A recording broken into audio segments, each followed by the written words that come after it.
Sean Buckley, Chief Revenue Officer at Magnite. I'm excited to talk to you today about our newest research study on the topic of live TV and how consumers are watching this content. We want to understand the scale and scope of live streaming services to gain further insight into the opportunity they present for advertisers, particularly around live sports. We commissioned the research from Lucid to conduct an online survey at the end of December with 1,500 respondents aged 18 to 64 who watch at least 7 hours of television a week. Live streaming services have provided the CTV ecosystem with a new source of inventory, broadening its scale and increasing addressable audiences. How can advertisers best engage with live streamers to maximize their campaign effectiveness? Our new research uncovers these insights, providing a clear case for including live streaming platforms in media plans. When we talk about live streaming on CTV, live can mean different things to different people. What does live programming actually mean? The simplest way to think about live is that it's programming that isn't viewed on demand. For the purposes of our conversation today, we're going to group live into the following categories. Live linear programming. This is content streamed as part of a schedule, delivered at a set time, much like traditional TV. While much of the content itself is pre-recorded, like the next episode of The Amazing Race, the viewer is watching when it is broadcast. News is a constant 24-hour cycle, always on, always covering moments as they unfold. Award shows like the Oscars and the Grammys show events in real time. And live sports, which include the major sports leagues and special events like the Super Bowl and the Winter Olympics, as well as the FIFA World Cup. Live sports is by far the biggest of these categories in terms of audience size, and it's what we'll focus on today. The big picture is that live streaming is growing. Data from our study revealed that 68% of all CTV users can be classified as live streamers. For the purposes of our discussion, live streamers are defined as subscribers of CTV services that stream live and non-VOD TV content through connected devices, rather than through a set-top box. Examples include Fubo TV, Hulu Live, DirecTV Stream, ESPN Plus, and Sling. In the last 5 years, the number of FAST, or free ad-supported services, has grown from 3 to 21 as cord cutting has accelerated.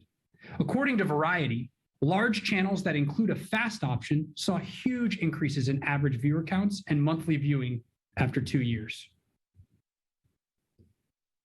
As these increases are happening across the board with every age group, and regardless of age group, everyone is watching live stream content. This reflects the growing use of bundled services, such as virtual MVPs and FAST, but also the traction that standalone digital-first and broadcaster apps have in the market. Streaming is also bringing younger generations back to watching sports on TV. Their screen time is highly fragmented, spending more time gaming and watching esports and less time with traditional big league sports than their older counterparts. They're seeking out extreme sports and niche sports that can't always be found on cable, but can be found on streaming platforms. Another large contributing factor to the shift to streaming live TV is the diversification of the US population.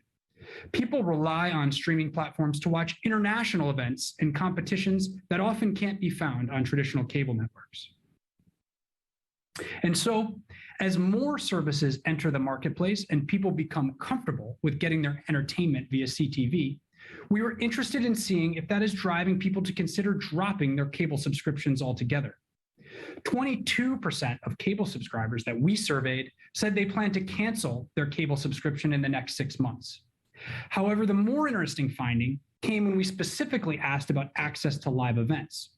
44% of cable subscribers said they would cancel cable if they could get access to live sports and events through streaming. This shows a high level of interest, but a low level of awareness in terms of how to stream content. Anecdotally, I think many of us can relate to the complexity around this.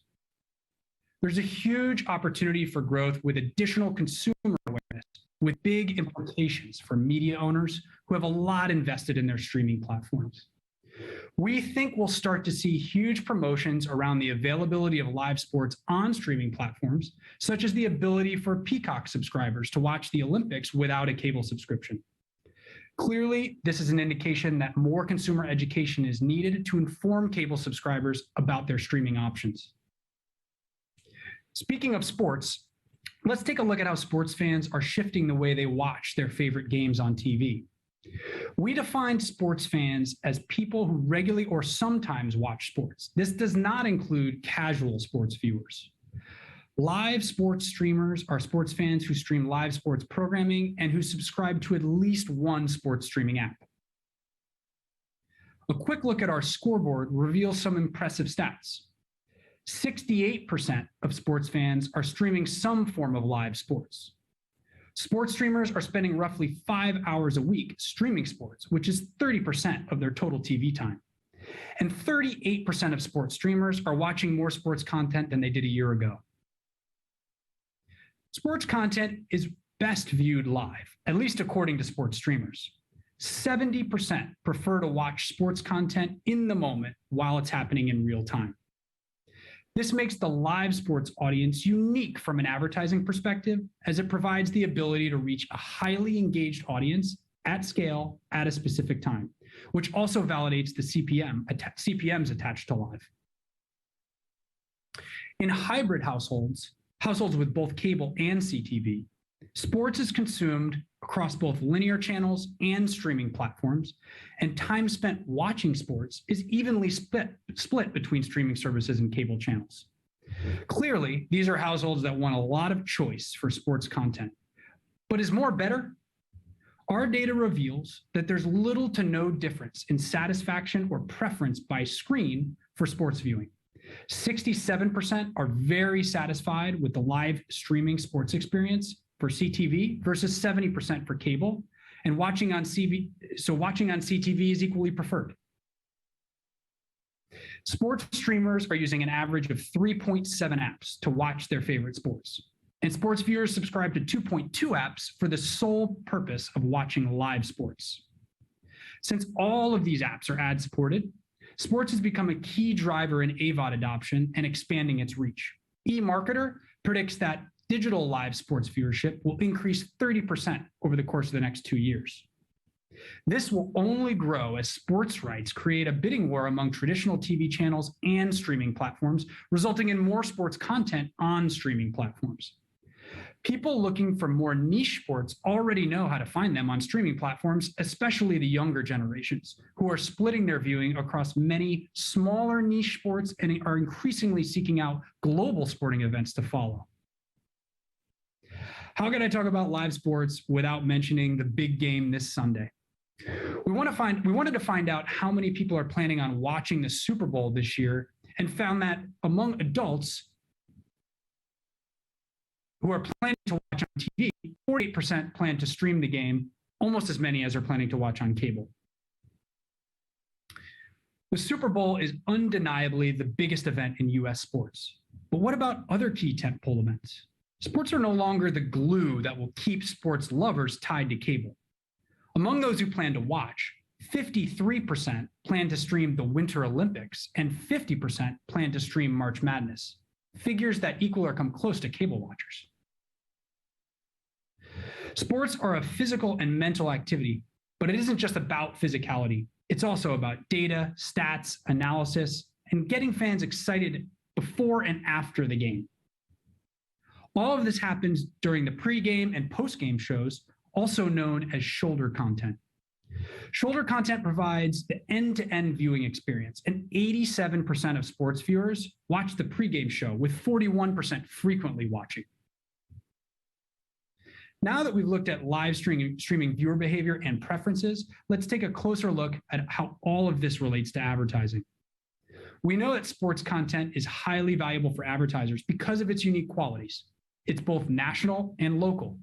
It engages viewers for hours at a time, and it brings together passionate viewers who are highly attentive to the content. Attention is a valuable commodity, and our study revealed that 67% of sports streamers pay more attention to ads that match their interests and lifestyle. Yet despite higher CPMs, it's selling out, with many of those dollars moving into streaming sports apps such as Fubo and streaming sports programming, thanks to the increasing number of sports deals and streaming services. Now, Disney has the rights to NHL, and Tubi has announced the launch of Sports on Tubi in the US, featuring 10 live streaming channels for different sports. High engagement from live content extends to the advertising that accompanies it. 49% of sports streamers said that TV ads are an important part of the watching experience. Not surprising, given the quality of advertising creative that is used alongside live sports programming. 57% are open to watching ads because of the quality of the content. There's a halo effect that happens when people are engaged with the content, and they're more likely to be engaged with the advertising as well. And 62% have discovered new products as a result of seeing an ad in a streaming show, a testament to the targeting capabilities offered by streaming that cable doesn't provide. Advertisers can talk to consumers who are most interested in the messaging. The value of reaching sports streamers can be measured in the action that happens after ad exposure. CTV's targeting options can drive real results for advertisers. Results from our research suggest that sports streamers are more responsive to advertising than cable watchers, outperforming cable watchers at all levels of the funnel. 51% recall the ads, 49% are talking about them, and 47% have searched for the product online, while 43% have bought the advertised product. So while cable is selling out, marketers can find high-value audiences on live stream sports platforms. The results from our study clearly illustrate the tremendous success that advertising alongside live stream content such as sports can deliver for brands. AVOD is not just about VOD anymore. All ages are streaming live content. Bundlers like FASTs and virtual MVPDs have seen their adoption rates steadily increase. But the other real driver is the growth of direct-to-consumer apps and broadcaster apps that are streaming more live sports content. Viewership for major sporting events is shifting from cable to streaming, highlighting that sports viewers are screen agnostic. We used to talk about how sports is the glue that keeps people tied to cable, but that's no longer true. In the major tentpole events we measured, viewership on streaming was almost equal to cable. But it isn't just tentpole events. Younger generations are seeking out different sports than just the major leagues, and they're finding them on streaming. Sports content is probably the most engaging among all content genres. People are watching in the moment and are highly attentive to the screen. These levels of attention and engagement, combined with CTV's targeting capabilities, translate into high ad receptivity and activation, validating the premium CPMs for sports inventory. I think we can all agree that the research results have given us a lot to talk about. Joining me in this conversation now is Diana Horowitz, Senior Vice President of Advertising Sales at Fubo TV, a leading sports-first live TV streaming platform, to discuss how these findings translate into the real world. Diana, welcome to the conversation. Thank you, Sean. It's great to be here. Yeah, thanks so much for joining us. My pleasure. So, based on what you've seen from the research, can you tell us a little bit about how Fubo's viewer base and the consumer behavior on your platform compare to the live streaming data portrayed in the research? What are you seeing from your user base? Yeah, absolutely. No, and the research is really fascinating and really actually underlines a lot of what we do see on our side. So Fubo TV, just to give a little background. So as you said, we're a live streaming service. We actually are carrying over 100 channels, premium sports, premium news, premium entertainment. And really the key thing about our platform and our viewership is we actually 94% are actually watching on a big CTV screen. So it really is that immersive TV experience. And in our case, live viewing is a real cornerstone. We actually see 90% of our viewership is live, so even exceeding what you were finding in the research, and we see that across all genres, sports being the leading one. And so really what viewers are seeking is a way to completely enjoy television, not only sports, news, and entertainment across all platforms. And it's where we see the greatest engagement on our end. And for advertisers, obviously that's providing a great environment, highly engaged users, watching content, much-watched content, in this premium environment. And then, of course, our ability to target them across these platforms. So, I mean, on the advertising side, right? I mean, obviously there's a lot of research and insight, just supporting the engaged users and what an impact that has from an advertising perspective. But there are, of course, challenges around advertising in a live environment, arguably much more complex than in a VOD environment. So how do you address those challenges? How do you look at the business from an advertising standpoint, and sort of what's your strategy around that? Yeah. So, as far as live, I mean, again, since we're truly a live streaming platform versus VOD or AVOD of any kind, that really is how we specialize in that. So, our entire engineering stack is built to maximize, dynamic ad insertion in live formats. So, whenever we have live events, we're very focused on that. We have our whole team, engaged, and then from a sales perspective, again, we are able to target these events, sell around these events. I think what we've been seeing and what we saw, especially in Q4 and now, is just there's this huge surge in viewership of these events.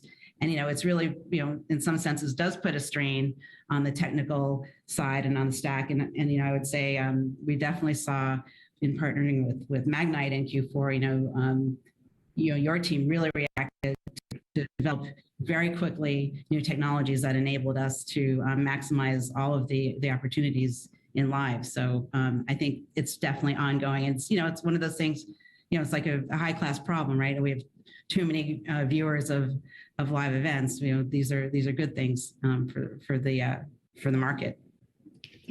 And you and the team at Fubo are obviously very, very forward thinking in terms of the advertising business.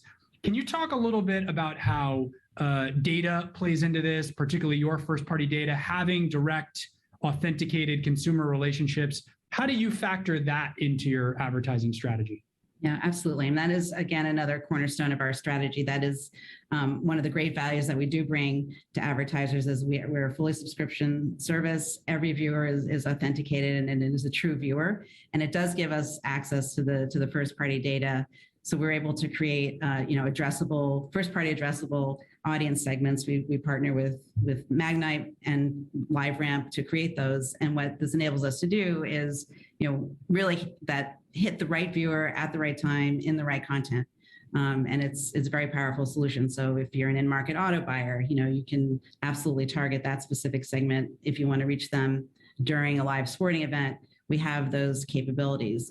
We also work with partners, advertising partners, to bring their own data. They can either do that obviously through their DSP relationships, but we also will partner. We have a partnership with Dentsu and the M1 platform that enables those advertisers to really bring their CRM and other types of custom data that we will combine with our first party data on our side. So there's a lot of really powerful opportunities. And again, so you really get the best of the television experience and the ability to target in all these different ways, thanks to being a digital platform. Yeah, I mean, it's so interesting. And obviously from the research, we can see that streaming is now reaching parity in terms of where consumers are choosing to view content, even on the highest profile tentpole events. But I mean, in reality, advertisers are still very comfortable with the linear TV model in advertising. But given all these capabilities, like, what do you think are the big barriers? What needs to change over the course of the next few years to really move the needle and continue to get advertisers to adopt the capabilities that connected TV can provide? Yeah, no, I think that's a great question, and I think there's a perception about traditional television, about scale, reach, those kinds of things. And I think traditionally that's how buyers think of it. And, from the perspective of CTV, there is growing scale across the entire ecosystem, as we've just spoken about. The adoption is very broad. But beyond that, back to what we were just discussing, there's reach and then there's waste. And I think when you advertise in the CTV environment and you are able to apply all of the data and all the audience intelligence that you can bring as an advertiser, and also that we can provide and our partners such as Magnite provide, you're getting a much more efficient campaign. And I think, we see, Group them had said at the end of last year, 1 in 5 TV dollars is now going to CTV. The ad effectiveness of CTV is really being proven. So I think that's really, as we go through this year, just to keep bringing that data forward, educating the market, providing those results. So to turn the conversation slightly, in the research we saw an interesting trend where the penetration among different populations, starting from the baby boomers all the way up through Gen Z, of ad-supported streaming in general continues to grow. And live streaming was following suit until you get to the difference between the millennial generation and Gen Z. There, we actually saw live streaming in particular drop down from a penetration standpoint among Gen Z. And they're actually live streaming less than the millennials and Gen X as a portion of the population. So do you think there's something to that? Is it that the younger generations are not as interested in the traditional live sports viewing experience? And I know Fubo is doing a lot of innovative things.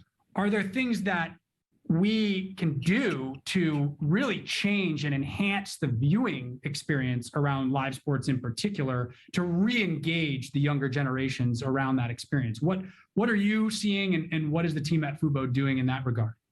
Yeah, I mean, Fubo, we're always thinking about, what's next. And we talk about really a new genre of live interactive television. So absolutely, we've launched at the end of last year, we launched what we call, it's really the gamification of watching sports on television. So, we have different features we've launched. We have something called Fan View, which is if you're watching the games, you have live stats and other types of information that are occurring during the game, which allows for, people who are in fantasy leagues or things like that to have that kind of data.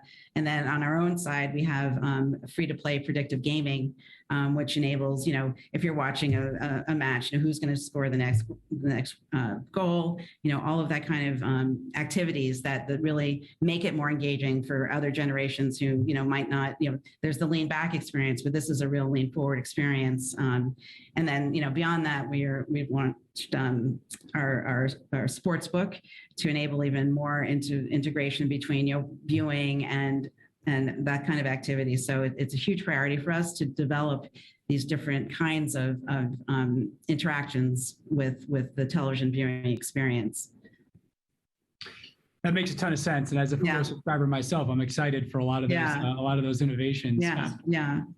Well, we really appreciate you taking the time to join us. It was super insightful. And thanks for everybody for tuning in. Hope you enjoyed the research and the discussion with Diana. And we'll move to the next part of the program from here.